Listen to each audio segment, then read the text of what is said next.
them niggas be hollering. He want to be a rapper. I don't. Yeah. I want to be an MC. Okay. Yeah. I want to be an MC. I wanted to be an MC like Rock M. They called me the other day. Cause Rock M never sound like he was rapping. He always sound like he was talking. Hey, in fact, Rock Thinking of a M, master plan. that whole flow, he the one that changed the game. Because before that, niggas was like the hip hop. Yeah, Rock M, the first one, started putting bars in the shit, giving like that whole intricate flow. He sound like he talking, like he just like a nigga just giving game. Some Big Daddy Kane type. You know what I mean? And I'm not calling Baby dumb, but Baby Brian Williams with Cash Money. He rap plain and simple. He just talk. I don't like that shit. But I don't mind it. I'm so straight. Anytime I hear him rap, I'm like, well, I never minded because I used to hear him say, "I'm not a rapper, I'm a game spitter." So I used to pick up on the ad lib that I'm a game spitter. So I was picking up on the difference. I just hear him after Wayne, and then I'm like, oh, come on. Like, he had a couple of little simple bars. I went from shitting in the cell to shitting in the jet. You know what I'm saying? But my God, it is now 2024. We've had you up here twice or three times. That improv live that we had where we were talking about cheese and Gillie went crazy. Right? Yeah, that alone did over 150,000 views on YouTube. And that was I dropped that on YouTube like a week after we had it on the if IG Live. If YouTube went age restricted, it probably would have went more. Yeah. Mm-hmm. Yeah, it probably would have done a million. Listen, we aren't gonna do the same type of volume as most other platforms on YouTube because we go past that line. We get a lot of restricted content because it's not what I'm doing right now. I'm not there for that. Hey, homie, y'all. I be sitting back saying, man, they can do way more numbers. But you guys are building a platform, so I understand. But nah, homie, y'all would make way more money and do way more numbers and views. We would do more if we didn't go live. I know. If you didn't go live, you pre-recorded it, you edited it, you set it for a time and date for it be released. So just think, homie, you guys are succeeding right now with what you're doing, and that's being that's with barriers and obstacles in the way. So between YouTube manual or review, having to appeal that all the time. Then all the time. So then winning that appeal and then having a video age restricted. Yeah. Man, that's probably knocking out probably 60% of the revenue that's generated from this shit. Absolutely. But you know what we're building is a real platform with real life connections, allowing people to truly be themselves without trying to limit them. Because it's what I think everybody that's come up here, aside from yourself after the first time, right? Because I think even the first time you asked, like,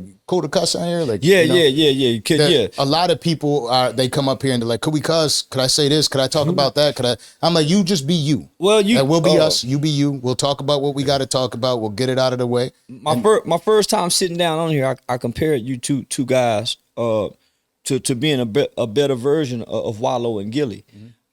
Because because of your style of interviewing, and then you got good cop, bad cop. you got that component, right? So that's always good in a duo. You guys got great content, but two handsome yellow niggas. Yeah, homie, that's a factor. Homie, that nigga, that's why Steven Jackson and his people came. So that plays a part. And you guys are advertiser friendly. Yeah. Now every now and then, Miguel, every now and then, Miguel, they, somebody make it mad, fuck you, And so, but because you guys won't adhere to the components that'll maximize your monetization, that lets me know y'all doing content for your fans. Word. You know what I realized after having you up here a few times is, there's no doubt anything that I've ever come into, I look at it as a business. Yeah. Right. And the more and more these shows kept going on, I'm sitting there and I'm like, you know what? I'm over here trying to be like cool with this network and cool with this network and cool with this network. And I'm thinking about it after I have this is where like all came to fruition is I have that talk with you on IG Live. Yeah. I get a quote unquote death threat. Oh, you better not put your location out there and have that shit on you every time, everywhere you go. And for the first couple seconds, I'm like, and then I'm like, yeah, hey, I don't know who. I was like, my boy, I don't know who told you that shit, but do me a favor and let them know they could suck my dick. And whoever wants to come run up on me, they could suck my dick too. Like, and that's where I started going crazy because I thought about it and I'm like, because I'm not sitting there talking shit about cheese. I'm allowing you to talk your shit. We're having a conversation. They're like, well, you agreed with him the whole time. Well, I do understand exactly what the fuck he's saying. If you disrespect me, and you say fuck me, you start calling me names, there's no limit to the amount of disrespect I'm gonna throw back at you, and then you can't say, wait, time out. There's rules. You ever seen a fight like growing up that a motherfucker tried to call a timeout in the middle because I did? Shit. Yeah, because you on top, and now he's talking about no wrestling. Yeah. Like somebody's got to win this. No shit. Wrestling. Stand There's no like gouging eyeballs and biting. You can't say no. Don't do that. There's no. You can't pull out a gun if you're trying to beat the fuck out of somebody out in real life. So I understood it. Now people are sitting there telling me, well, it's you're the one that's doing it. And I'm like, you know what? I genuinely like, I'm a fan of Wallow and Gillie. I like what they do. But if they didn't like me for it, then so be it. Who gives a fuck? I'm not about to be like, oh my God, no way. Like, don't. Let me just say this. He went out his way to say the things that he said to the person that he said them to. He had to go out his way to say those things, homie. Yeah, he didn't need to respond. Trying to fuck my money. Well, because of who he is, and not that this person is small as an individual, but he's small in the metaverse world. If you send a message to a celebrity, yeah. So if I send a message to a blue check person, even though I'm a blue check, if he's not following me, and Gillie's not following this guy, so if he's not following me, and I send him a message, he got to go to his message request because I'm not in his general message. Yeah. So you got to go out your way to go to your message request. Right? Now, to narrow the pickings, because, I give it, it's a lot of shit to the especially if you're a blue check, especially if you got a lot of followers. So throughout the day, you may have on any given day, maybe 50 to 200 message requests of some bullshit and maybe of some business shit because y'all are not friends, right? Right. So for him to get this message, which I already know he's not following this person, he went out his way to see this message, and for him to respond to it and use the words that he used, and he don't know nothing about me. I say that's personal. And in my mind, as I process this, I'm saying to myself, well, damn, me and him ain't never had no encounter with each other for this to be that personal. Right.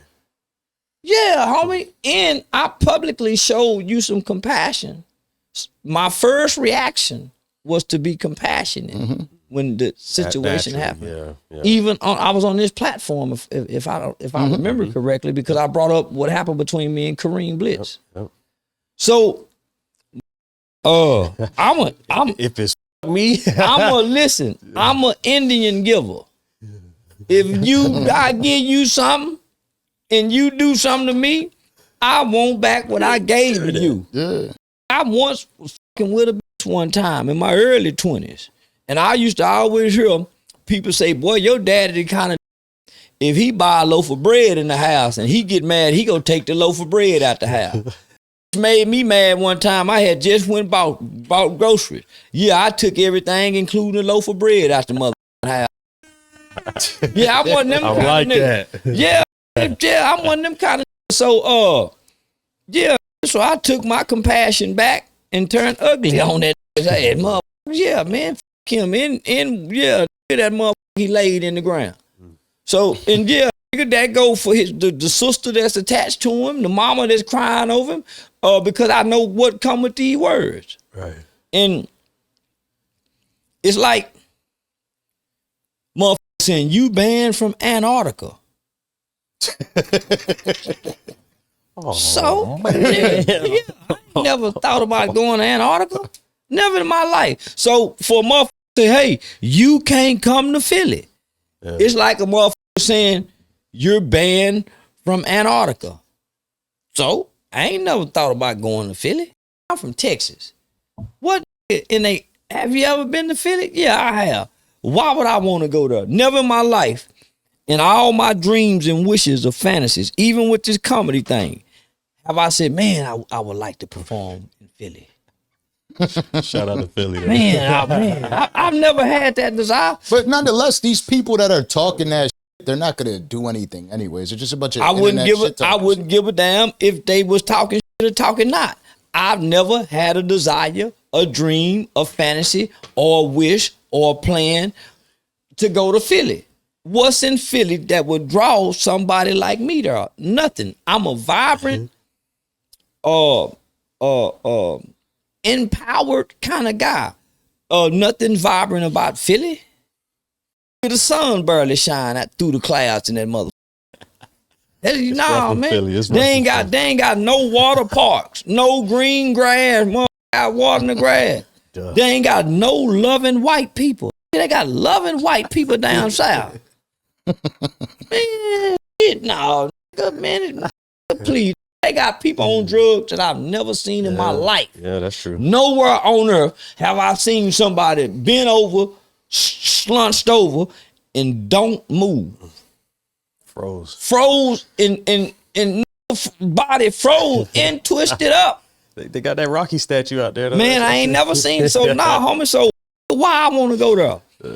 I'm trying to connect with black people who had grandmothers and grandfathers who went, I'm trying to connect with people who still went to the country for the South, for the summer as kids. Motherfuckers who know their great grandmothers. Man, them kids in Philly, bro, they know their great grandfathers and grandmothers. So now I'm a real Southern black. I don't know nothing about the North. All I know is black people, white people, Mexicans, and Asians. I don't know nothing else outside of that. Right. I just started knowing Jewish people. I didn't know what Jewish people was and what they looked like and that they wore them funny hats. I've never seen them where we come from. All I know is black people, white people, Mexican people, and whatever Asian people are. Chinese, Vietnamese, Laotianese, somethingese. I don't know nothing else. I'm a real Southern. Yeah. Plus, I've never known you the type to be the one to say, okay, you can't come here. Oh, I guess I can't come here no more. I went everywhere they said I can't go. Exactly. We watched you all do it. Anybody who got even if there's black Muslims there? Yeah, I went to Farrakhan house. Yeah, my daddy lived right across the street from Farrakhan house. So I went to my daddy house to smoke weed before we went to the airport, and Farrakhan security saw that it was me, and they came to greet.